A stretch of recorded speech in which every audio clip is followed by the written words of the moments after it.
Hi, I'm Dr. Bertice Berry, and I want to tell you a story. Many years ago, my brother and I would play a game running down the street that kind of tipped off down like a hill. Our street was really an alley. There were two houses and a motorcycle gang. We would race hard and fast, so hard and fast that your feet would kick your own butt running. My brother started making go-karts, and he made them out of anything that he found anywhere. Old wagons, old carts, old wheels, old pieces of wood. He would put it all together and turn it into a go-kart. And then those races became kart races where somebody was pushing and somebody was riding. You had to ride fast and go fast. So he and I and the other kids from the neighborhood would participate in those races, and they were epic. One day, one of the kids noticed that at the end of the street, there was the body of a cat that had been hit by a car. We stood there and just kind of stared at it. My brother said, "Well, what do you guys want to do?"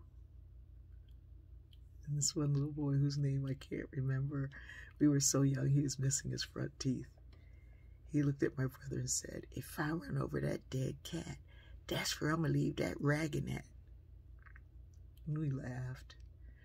My brother, being the most courageous kid I have ever met, marched down to that cat.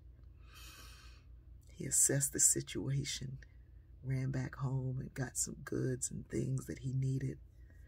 He shoveled that cat up, and he took him to a spot where there were some bushes and trees and weeds and flowers.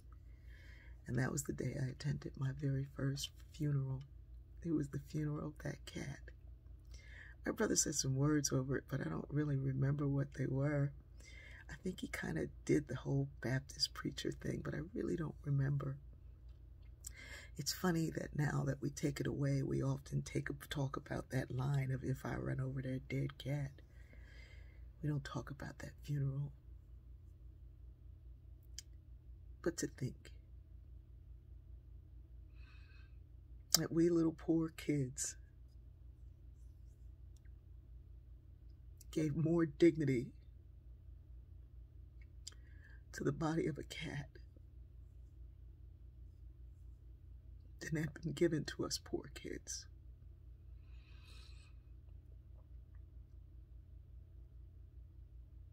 In our town, one of our friends had been shot and killed for picking a peach off a tree.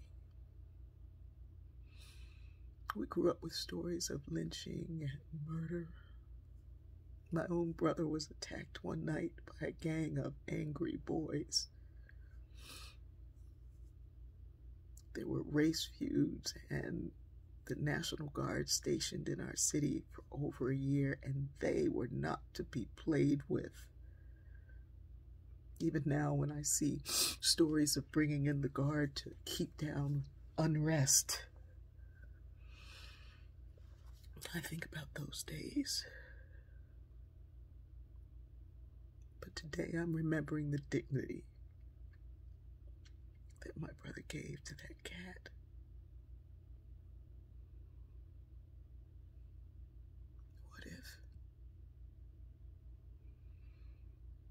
What if we treated poor people with the dignity and respect that everybody deserves?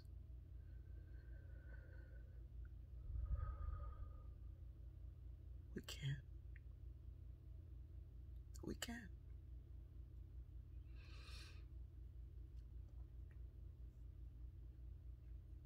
We will. I love you.